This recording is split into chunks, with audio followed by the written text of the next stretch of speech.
At the beginning of the story, we see a 35-year-old girl named Maddie. Actually, her mother bought a house by taking a loan, but now her mother is no more and her father lives separately from her. Therefore, Maddie herself has to repay the house loan now. To earn money, Maddie drives an Uber at night and works part-time at a bar during the day. But today, a government employee comes in front of her house and starts seizing her car because she could not pay this month's house installment either. This government employee is actually an ex-boyfriend of Maddie, so Maddie tries to convince him so that he does not take away her car. To entice her ex, she says, "I still like you." But just then, the government employee sees a guy coming out of Maddie's house with whom Maddie stayed last night. Seeing this, the government employee gets angry and leaves with Maddie's car. After this, Maddie was working at the bar where her best female friend and her friend's husband also work. Maddie tells them about her problem and says that her car has been taken away, and now how will she repay the house loan by driving at night? Then her friend shows her a job advertisement from a wealthy family where they are looking for a beautiful girl for their 18-year-old son to date him. In exchange, they will give an expensive car. Maddie finds out that they are looking for a girl aged 20 to 25 years, but her age is 35 years. Still, she decides to give it a try because she needs to repay the house loan anyway now. The next day, Maddie goes to that wealthy family's house and meets the couple who gave this advertisement. They say their son's name is Percy, whose age is 18, but he is very shy and of a strange nature. He has very few friends and sits in his room all day playing video games. They inform that Percy has no experience talking to girls, nor has he learned to drink alcohol or go to parties. He is very simple and loves to stay within his comfort zone. Therefore, his parents want Maddie to date him and boost his confidence so that he can become smart before going to Princeton University. They are worried that if Percy does not move a bit independently before going to college, there will be problems in his personal life. Percy's parents were actually looking for a young girl, but Maddie convinces them that she is perfect for this job. Finally, they agree and tell her that she has to become Percy's girlfriend and make him smart. Along with this, they also tell Maddie to become intimate with Percy and state that the agreement between them must not be let known to Percy in any way. After that, Maddie borrows her friend's husband's car and goes to the animal shelter where Percy works as a volunteer. She wears a beautiful dress to attract Percy. Maddie acts like adopting a dog and tells Percy, "Show me a dog." Then Percy shows Maddie a dog. After that, Percy takes Maddie to the office to fill out a form so that he can know why Maddie wants to adopt a dog. But Maddie, instead of filling out the form, starts flirting with Percy. Due to this, Percy gets very uncomfortable. Percy cannot understand anything, so he tries to go home quickly from there. But Maddie tells him, "Come, I will drop you in the car." Percy says, "I have come by bicycle," and tries to leave saying this. But right then, Maddie lifts the bicycle and puts it inside the car, as a result of which he is left with no other option. Forced, Percy gets into the car with Maddie. Here, Percy feels that Maddie has kidnapped him, and when she starts taking him towards her own house instead of taking him to his house, Percy gets panicked. When Maddie stops the car near her house, Percy takes out pepper spray from his bag and sprays it on her face, as a result of which Maddie gets down from the car and stays in pain. Maddie tells Percy that she was not kidnapping him, but rather just wanted to date him, and she also praises Percy. Hearing this, Percy brings water for her so that she can wash her face and eyes. Percy tells her that he also wants to date her. At night, Maddie takes Percy to a bar, but Percy comes wearing shorts, seeing which everyone starts laughing. Then Percy and Maddie start talking. Percy does not drink alcohol, so they both drink juice. Right then, a guy comes who is Maddie's ex-boyfriend. He shows his wedding ring and says that from the day Maddie went out of his life has changed and he has started staying very happy. He warns Percy that he should stay away from Maddie. Saying this, he leaves. Maddie informs Percy that the guy was a drunkard, so she had left him.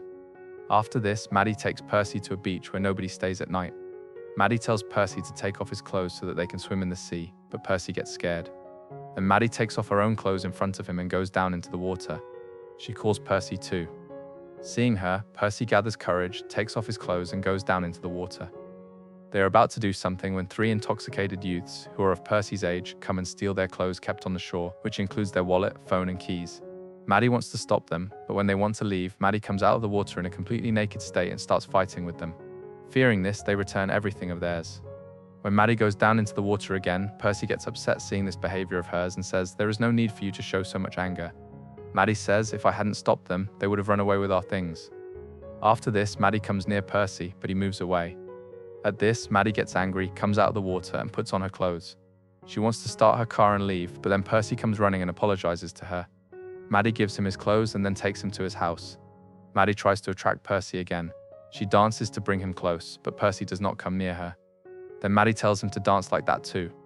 Actually, Maddie wanted the agreement made with Percy's parents to end quickly and she could get that expensive car, so she wanted to get close with Percy fast. But Percy wanted to know Maddie well first, so he did not want to become intimate with her at first. But he kisses Maddie for the first time. Meanwhile, Maddie's eyes fall on the red marks on Percy's back. Seeing this, she applies lotion on his back.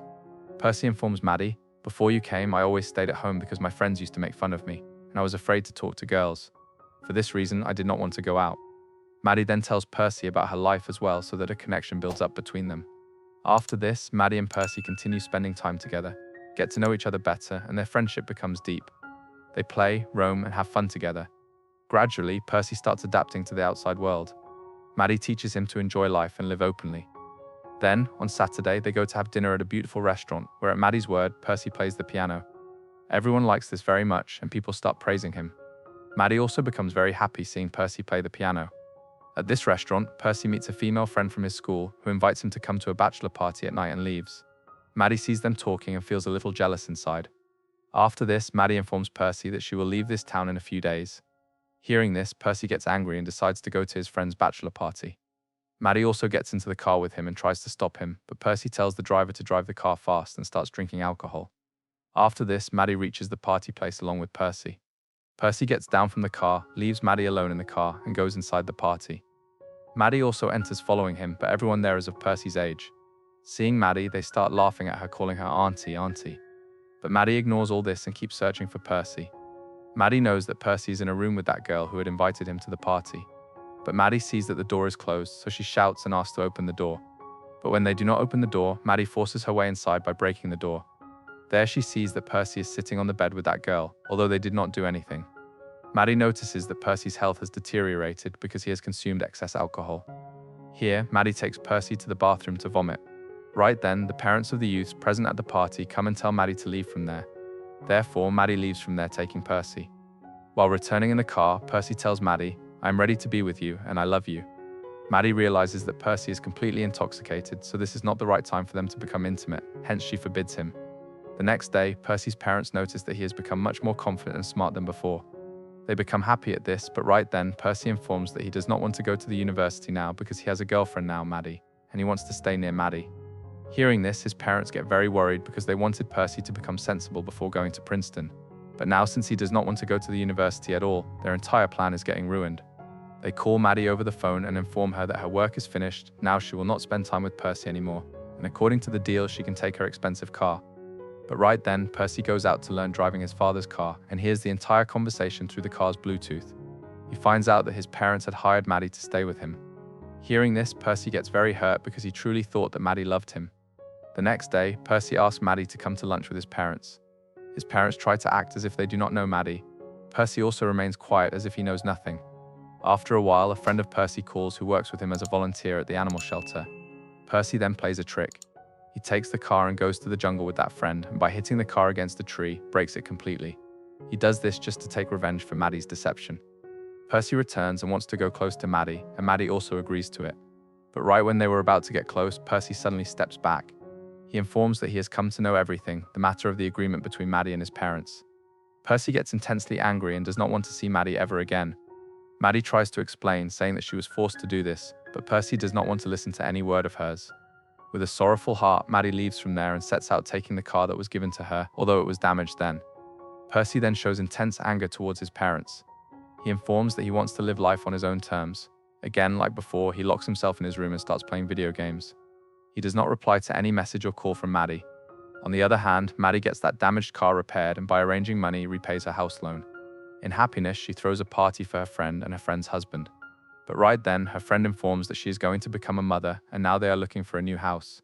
Hearing this, Maddie sells her house to them at a low price because Maddie does not want to stay in this town anymore. She decides to move to California. After that, Maddie goes to see Percy because she was feeling bad for him, but Percy still does not want to talk to her. Maddie takes Percy's address from his parents and reaches him, but Percy still wants to avoid her. Finally, Maddie asks for forgiveness and explains clearly why she had done this. Gradually, Percy forgives her. Then Maddie informs that she is moving to California. Percy becomes happy hearing this. Finally, Percy was preparing to go to the university. He packs his bags and bids goodbye to his parents. Before leaving, Maddie comes to drop him. Then both set out together. In this way, the movie ends.